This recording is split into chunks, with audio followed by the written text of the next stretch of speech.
Alright, so here we got my tutorial video for the Efreet Custom, aka the Efreet Kai. That's what I'm going to be calling it for the rest of the video because that's what it was called when I started playing this game, back before English translations were a thing on this game at all.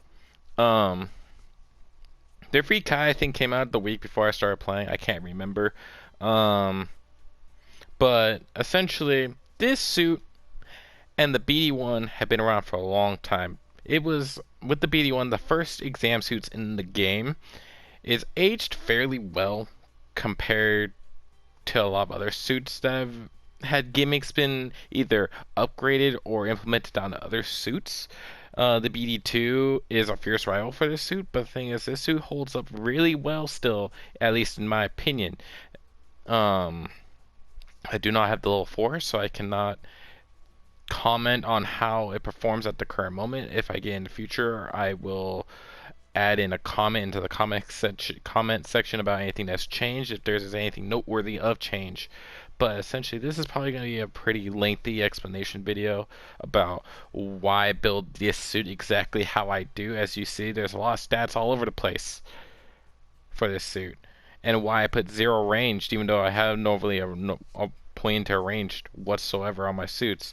Why I have no speed part. Why I have 1500 extra health on a raid that's supposed to like go all in. There's a lot of things I'm going to explain about why I use the Efreet Kai as I do, especially at level 3. At level 1 and 2, this build really doesn't work. You pump more into melee, and no thrusters. But here's the thing: at level 3, this suit becomes a whole different ball game. I haven't even upgraded this thing in the hangar. I could do a lot more stuff if I did, but for now, we're just gonna dive into it. Um, this you cannot buy the level 3 yet. I'm pretty sure. Oh, you can. Okay, so you can buy the level 3 at Ensign level 1. That's my current level bracket. It's just the one large diamond with dash through the entire center of the flag or the medal or whatever you want to call it, the pin. And yeah, it's a 3-star suit with ground compatibility like all other Efreets have. It is a very fun suit. The Efreet Kai is the raid I've played the most in this game. I think I'm at 100 plays now with this suit. So, and I'm pretty diverse in my suit selection. I just don't stick to one thing. So, that kind of says something. I know a lot about this suit. I know a lot of its ins and outs. I know its weaknesses, so on and so forth. We're going to get over all that. That's why I'm going to be lengthily talking about this suit. Sadly, I don't have any infographics to put up on the screen for you guys. So when we get in the match, I'll explain some things like what you can get away with, what you can't. The gameplay of this suit is very cut and dry. It's about what you work into the build or how you can work the build around and working around the exam itself and all that wonderful goodness. And the thing is, once you learn how to work around exam, that translates to all other exam suits because they operate the same. The only one that operates slightly differently is BD3 or Blue Destiny Unit 3 because it has exam level 2, which has different properties than exam level 1. So let's dive into it.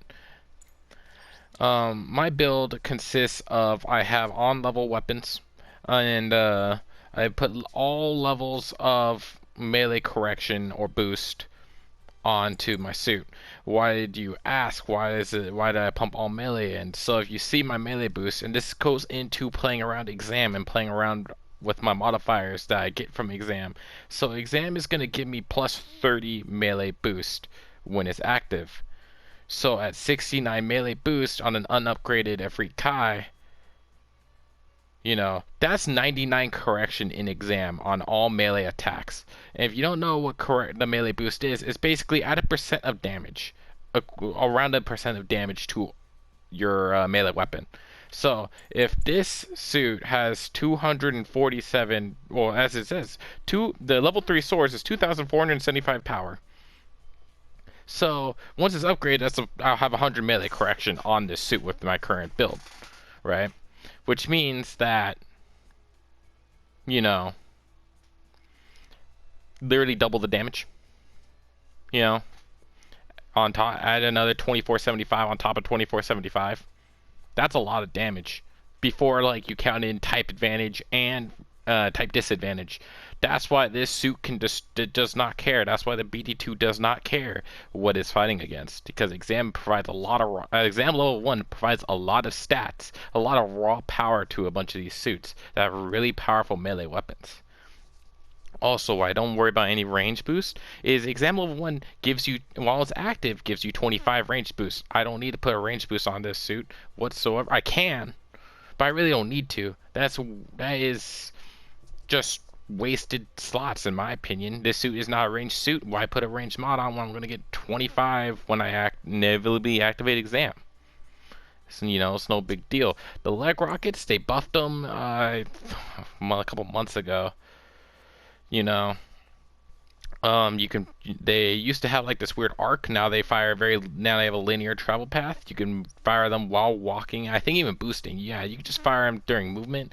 They're great. They don't do a lot of damage, but they do allow you to finish off an enemy that has created distance between you and them without having to waste your arm grenade launcher. So it's a very good, clean, secure. And you do have 12 of them. That's a lot of ammo. Your arm grenade launcher only has 2 counts of ammo. It has decent range and it does okay damage. The arm grenade launcher is very telegraphical when it's out, because your heat swords are no longer powered up. They're no longer vibrantly orange. So it's very telegraph when you're trying to go for the stun, which isn't a big deal because most of the time they're going to realize, hey, it's an Efreet Kai, we got to kill this thing. You're a big target in the suit. And that's just the nature of it. The same thing with the BD2. Once you realize it's a Blue Destiny Unit 2, you need to kill it because it doesn't care. It's gonna kill you if you don't kill it. General type, raid type, support type, it doesn't matter.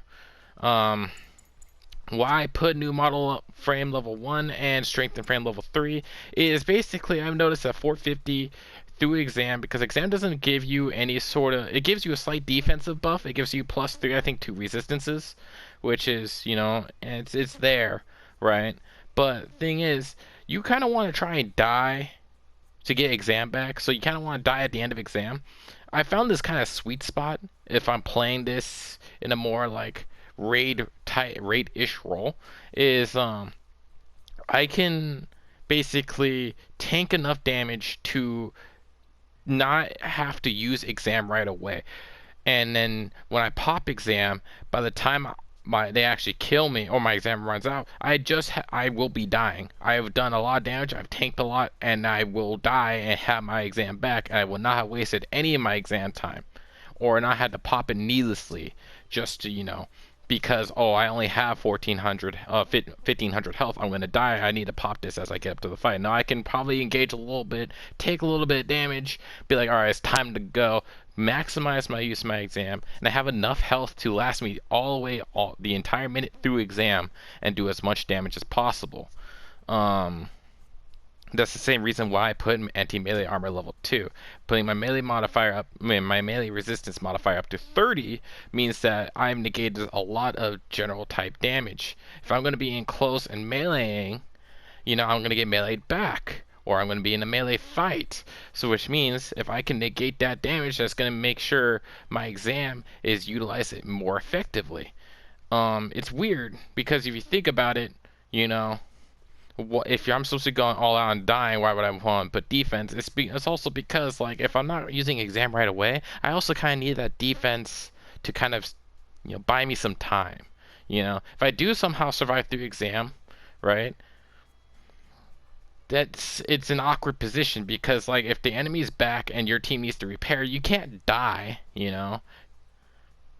It's a weird situation of like circumstances that sometimes the health and defense is required, and it helps out a lot more than necessary. Also, since I maxed out melee parts, it's kind of just free space, because if you have too much health, you're never gonna die and you'll never get exam back.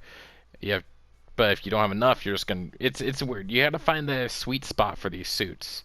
On level 3, I put thruster control systems. Granted, you get +10 +10 movement speed. I think you also get you get like an increase in thrusters too. I want to say it's like a huge margin, like maybe like 30. But the thing is, this added 7 allows me to move around in non-exam, and then when I get into exam, that's just even more benefit. Um, and your thruster consumption in exam is cut by 50%. So therefore, your ground topography works a lot. Oh, I went to skills. Your ground topography is just even more insane. So therefore, on this suit just goes fast in exam. You're just very lethal. In exam, you get evasive maneuver control level 2. Granted, you don't even have level 1 while you're in like just your normal free Kai form. But thing is, right? You go from having no dodge roll to having 2 for 60 seconds. And on top of that, you have force injector, maneuver armor, anti-blast stabilizer. You have power accelerator. You have 3 swing melee, and you got balancer. You had this suit is already stacked. It didn't need. It's not a suit that needs dodge roll whatsoever. But the fact that exam gives it 2 dodge rolls is insane. Also, since going back onto my thruster bar, my thruster gauge here, as you can see, I have force injector and maneuver armor. I want to expend and abuse my thruster gauge as much as possible because holy shit, force injector is really useful, especially when you combo it with maneuver armor because you look like you're landing from your boost. But things use force injector back, and then you have that extra second of maneuver armor. And I'll eat that stun for you. It's a really useful thing to have. Really, this suit is. It takes a lot to really maximize this suit. This suit is a lot of min-maxing, taking out what you don't need, adding what you do need. You could play around with this. There's so many possibilities you could do with these exam level 1 suits that you can't do with a lot of suits in the rest of the game. I'll get when I inevitably get to the Blue Destiny Unit 3 video, I will explain the major differences between level 1 and level 2 exam, other than the obvious time increase of the extra 30 seconds that level 2 gets. But, yeah, no, so the Efreet Kai, the Blue Destiny Unit 1 and 2 have this huge, like, play area with this custom part section and their stats. It's just this huge, just like playground that you can mold and make your own, essentially. So it's beautiful. It's really just really cool suit to play with, and I honestly love this suit. It's my favorite Efreet, and I literally play, as my clan knows, nothing. If I'm really trying to play, fun or not, it's Efreets or Gelgooks. If I had to play, if they're making me play raid, there's only 3 raids I'll play, and this is the one I'll most likely default to as long as we're within cost range for it. So with that in mind, let's hop into the match or the training ground, and we could show you some nice little tricks we can possibly do and like some similarities with the rest of the other Efreet family. It's very fun. I love this suit. There's no bad map for it either, which I love. It's just, you just pick their free Kai, you could just go. Granted, you don't want to put yourself in too long of range circumstances, so desert is a pain at times. But at the same time, you can't outrun an examed suit. That's just the nature of the beast. Unless you are super fast yourself, this thing catches Hildolfers and assault gun tanks in transform mode.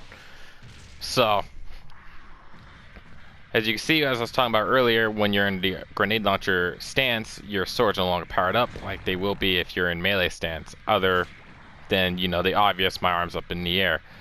It would be a slight buff. It would actually probably not even be a slight. It would be an obvious buff if they were to make the swords powered up in all stances of the suit, because it'd make it a lot harder to have a visual tell when a lot of chaos is going on about what the Efreet's about to do. I don't think they should change it, but I think it'd be funny if they inevitably did. So, it's a raid. It has high melee priority, needless to say.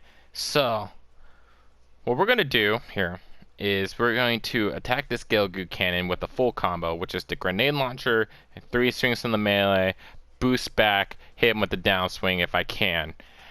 If I land it, it should either be close to dead or it should be extinct. Like, that thing's no longer existent, and this is before exams even activated. Um, After that, we will attack the Grandpa Gundam right next door. If it hasn't sustained damage, if it has, we'll travel to the other one and we'll start attacking that one, so we can kind of get a gauge on the actual damage output. So, high impact suits like this can be a detriment before combat. If you play them wrong, or you play them recklessly, or too recklessly, I should say, you're just a detriment to your team. You need to balance tunnel visioning with the ability to actually maneuver on the map and keep yourself alive and safe. Basically, you don't want to burn an exam right away, but you need to stay alive before and during exam. So, until that timer for exam's over, you can't die.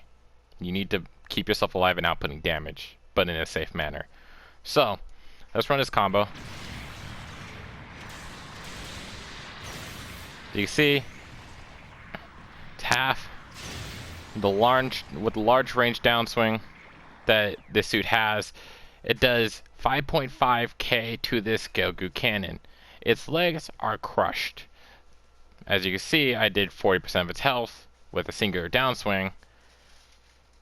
Your legs base only, I think, are about 40% of your health, so its legs are destroyed. It will no longer be able to escape. It's going to need a friendly unit to come save it if this is a real battle.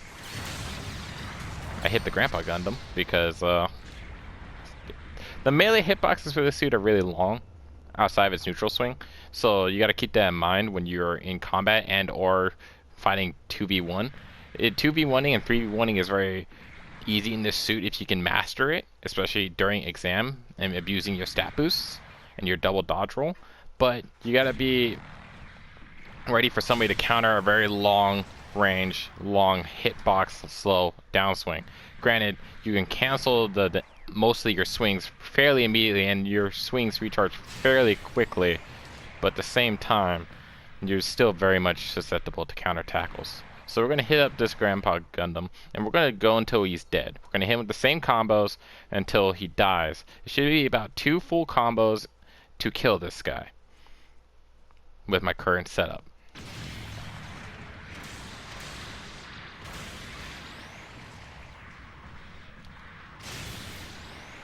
There's combo number 1. We'll wait for iframes. My grenade launcher is reloaded in the time it took me to do my full combo. And there we go. So we'll reload the grenade launcher as we're talking about launching exam.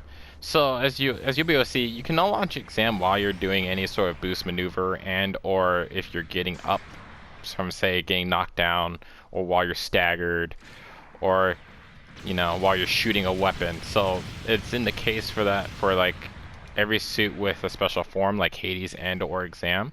So keep that in mind when you're gotta hit your oh shit button.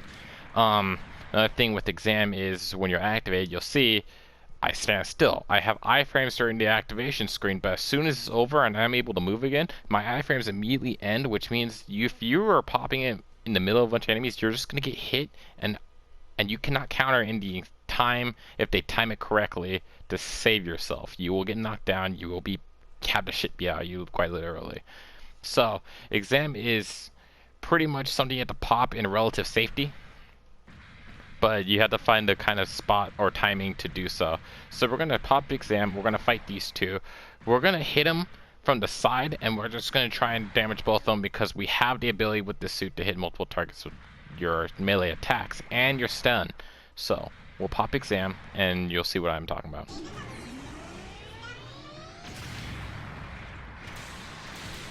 Hit the support, knock him down, and now go for the downswing. And do an extra 1,000 damage on that downswing. We're going to attack this Grandpa. We'll talk about it.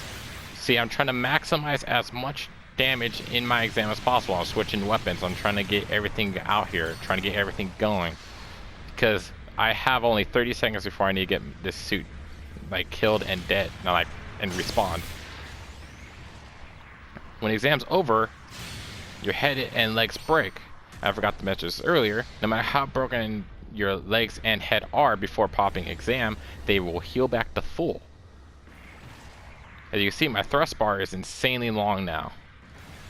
And here's one dodge roll, here's two dodge rolls. 8 seconds till exam's over. At this point, I would try and find a little corner and, or if I was low health, rush into the enemy and sack my suit if my team has a sizable lead. If not, I'd try and get behind cover, maybe repair my legs up enough, as I was demonstrating right now, to be able to get mobile. I won't repair them a lot. I'll probably get the first little section repaired, hop back into my suit, and start being useful to my team again. Granted, my legs will get one shot very soon by anything with a bazooka and or aiming for the legs, and boosting will collapse me. But thing is, I'm still able to output large amounts of damage. If you're stuck in this situation with reduced damage because your head module being heavily damaged and no boost bar to speak of, because thing is you're going to collapse upon using it, I'd relegate yourself to really close range hitting your grenade and only downswing. Mostly why I say this, because you'll knock the enemy down, you output them a huge chunk of damage, and thing is, by the time they're getting up, you're able to already move again, and you can reposition yourself and possibly get in again. You can abuse this to kind of just like get used to everything, and we're going to try and get my suit sacked. So we're going to run into the enemies here. Oh, I forgot to turn the AI completely on. So we're going to run into these blues. Oh, the blue and the support over here. And what I'm going to do is I'm going to try and do as much damage before I die as possible. So as you can see, I'm not going to boost because thing is, I will just collapse anyways. What we're going to do here is, while sacking the suit and taking as much damage as possible, I'm going to try and do as much damage as possible. It sounds counterintuitive, but thing is, you can still crank out a kill and go 1 for 1. It's very, very helpful. As you know there, I was trying to max range my downswing, left myself open for a tackle. Was I paying attention to that? Not really, no.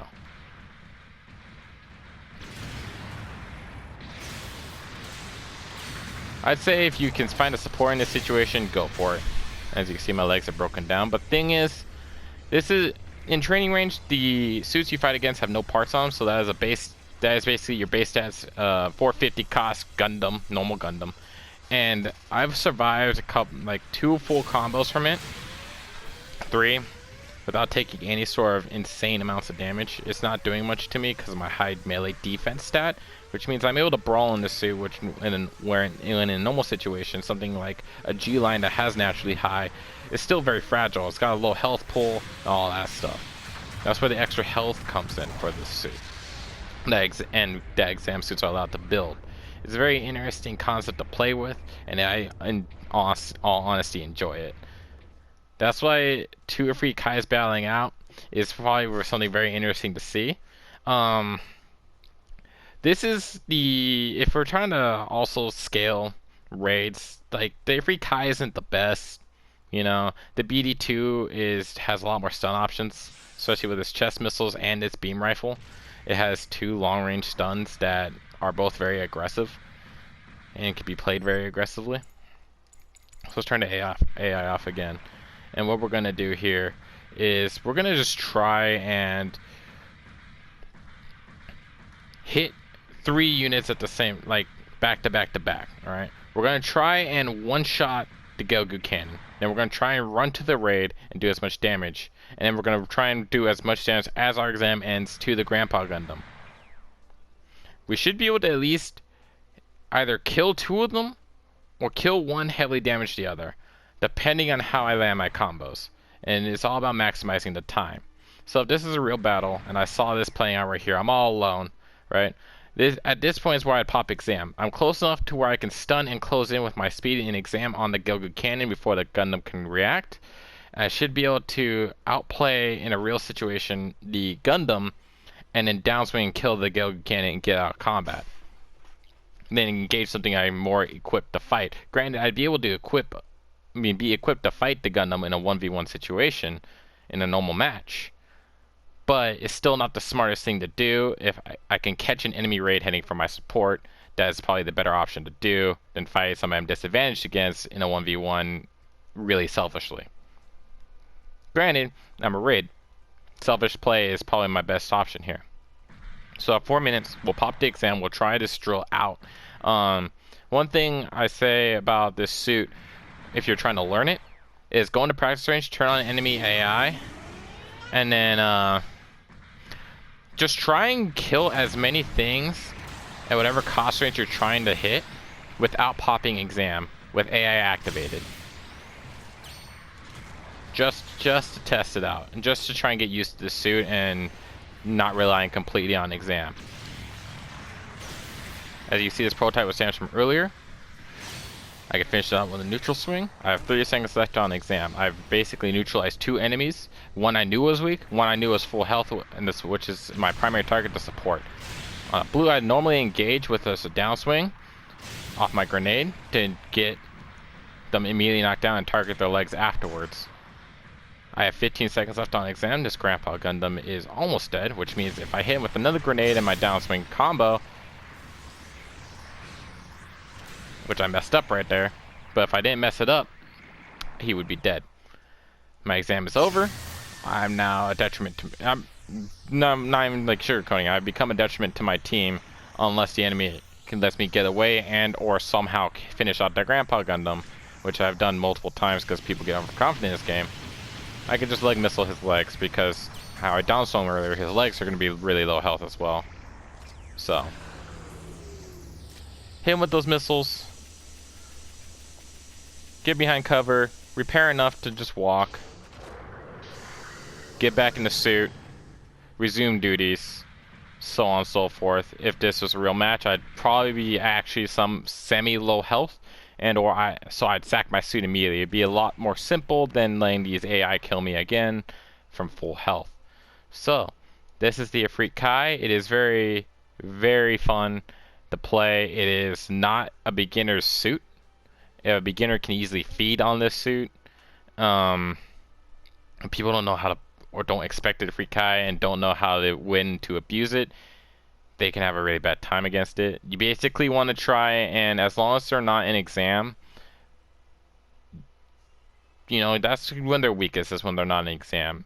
So basically, when they're in exam, you want to keep as much distance between you and them as possible. Granted, they can close the distance very fast with maneuver armor and those 2 dodge rolls. But the thing is that if you damage you can damage their parts in exam. Just because they're healed up does not mean that the parts are any more resilient. Granted, there is the stat buff towards defense, but only a +3 modifier against ballistic and beam defense, when it already has moderately low compared to his normal natural melee resistance.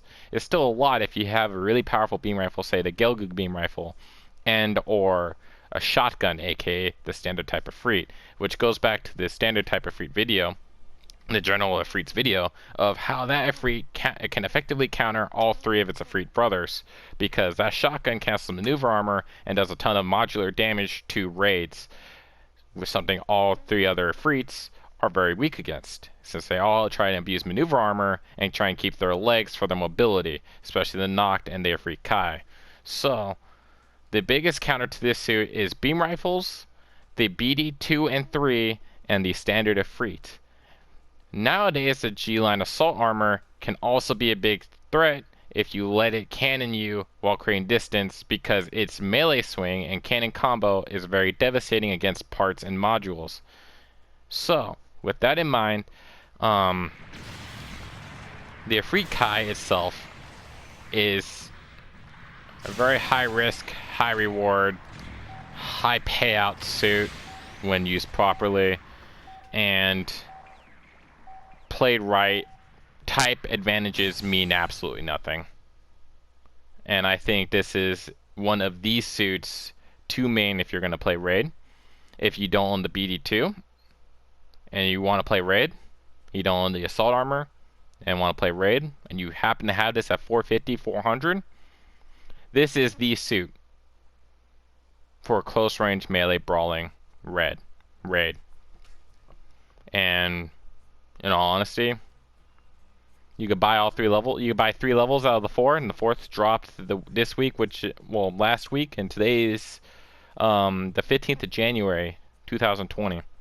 So I cannot recommend a suit more than my Efreet Kai for anybody trying to play competitive raid whatsoever at cost 350 to 450, possibly even 500. Yeah, there's a little skip, but there was a little technical difficulty. But yeah, I haven't seen this thing at 500. Efreet Kai, wonderful suit, absolute must pick. Even if you have a BD2, it's a nice swap up every now and again. But yeah, I there, there's negatives, yeah, right? But seriously, it's really fun. Um, so yeah, this is if there's anything I missed, let me know in the comments. If you want to see any source particular suits in a future video, let me know in the comment section. Yeah, this is make sure to like, subscribe. This has been Deranged Pyro Grandy War, aka Grandy Warrior, signing off.